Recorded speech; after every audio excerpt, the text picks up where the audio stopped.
Hey everybody, DisThunder from the Foosh. Today we're going to look at the Union 112 Gomez, which is the MezCon exclusive from, well, Mezco Toys as part of the Rumble Society and Slugfest and all that stuff.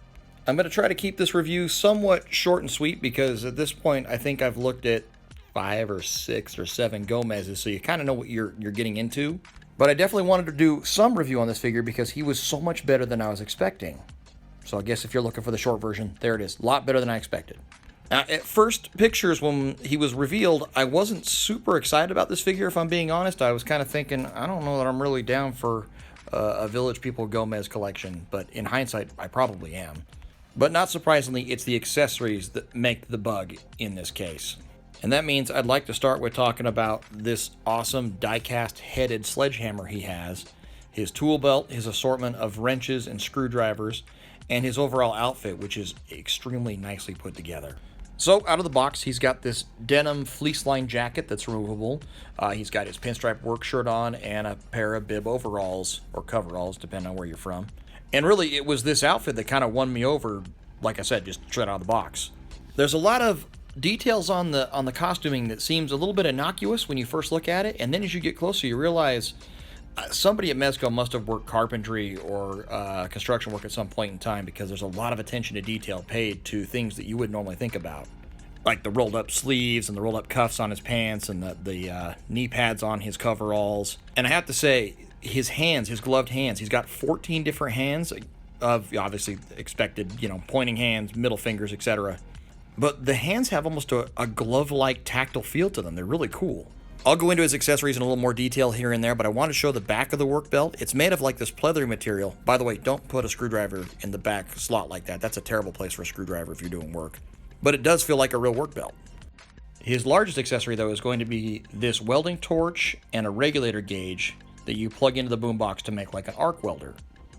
This is deceptively clever and works really well. In fact, the boombox still opens at the top to hold accessories. And so you combine that with this very nicely detailed welding hood that fits over his head, and a couple of these welding spark effects, and you've got a pretty legit looking setup.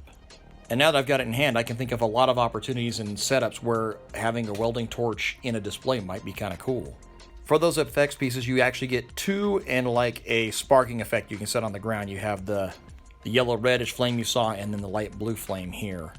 And the torch attaches to the boombox via these 2 bendy cables that are surprisingly rigid, actually. They will hold a pose and shape really well. And it's actually kind of got me thinking I might chase down a 112 scale tank, like an RC tank or something, that I can put these on permanently. So let's do a 360 view of Gomez here. Now that I've kind of corrected his loadout, I've moved the screwdrivers to the front because nobody wants a flathead up the ass. And that left me a slot for one of his other wrenches. There's a box wrench that's also die cast. And I feel like the claw hammer is a good fit back there. I haven't worked construction jobs like since I was in high school, so, I mean, that's as good as it's going to get. You might have also noticed Grub hanging out back there with his own matching hard hat and sledgehammer and his little safety vest. And that's actually the only thing Union Gomez didn't come with that I would have included, is a blaze orange safety vest. But as long as we don't tell OSHA about it, I'm sure it'll be fine. So this guy actually comes with 3 wrenches, 2 of which are die cast. The box wrench you saw on his back. He also has an open-ended wrench. Try to get that to focus, face in the right direction here. It has a lug nuts branding on the wrench in the die cast, which is a really cool, just little nod. He's got a pry bar.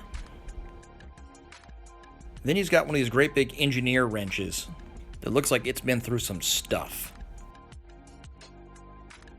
He's also got a wooden mallet with the Mezco branding on it in case the sledge and the claw hammer just won't do. Actually, let me bring in that sledge again. You can see the detail on the handle and the little M brand on the head. That's cool. In fact, all these pieces, the wrenches, the handles on the screwdrivers, etc., everything's got a little bit of wear and tear to it, which is really cool. And again, that's just not something you think of out the gate when you're talking about a figure like this. If I had to pick one favorite tool, though, for Gomez, I think it's going to be this pipe wrench, because the damn thing actually works. Seriously, how stupid cool is that? And when the work's done, you take his gloves off, you can put his hands kind of in his pockets in a trademark de-amazing pose, just to show off how casual and blue collar this guy is. But of course, our work's not done for the day, because we got to talk about the helmet and the welding mask, because there's a little bit of a trick to putting them on. What you'll want to do is feed them through antennae first. There's obviously 2 holes in the helmet, so just guide the antenna through those holes and then rest it on his head. I know it seems kind of obvious, but as a guy who's broken Gomez antenna before, I wanted to mention it. They do put it in the instructions as well, but just so you know, guide those through first, you're good to go. At the risk of being a little redundant, let's go over articulation just quickly because it's a thing you do in toy reviews, and if you don't own a Gomez or 6 like me, you should know this is probably one of Mezco's best base bodies. I just want to check out that boot sculpt again there. Check out the socks. Got a little bit of pivot there, as you can see. Otherwise, double elbows, double knees, dual torso joint. There's a little bit of butterfly lat movement. Got a double jointed neck. Hips are pretty unencumbered, as I like to say for some reason. You can see the overalls don't hinder articulation at all. So if you need your Union Gomez to get into dynamic, high-kicking, fighting poses, he's got you covered. But of course, the real draw is just how expressive he can be and how tight he can get his arms in. And that, my friends, about sums up Union 112 Gomez, the MezCon exclusive for 2022. I'm under the impression he is on the wait list, so if you see this review or one of my friends' reviews and think, damn, I should have grabbed one, you still got a shot. I think he's shipping into December. Naturally, you'll want to get on that waitlist over at mezcotoys.com, and thank you to Mezco for helping me get my own Union 112 Gomez. But most of all, thanks to you guys for coming by and hanging out and looking at toys with me. Take care.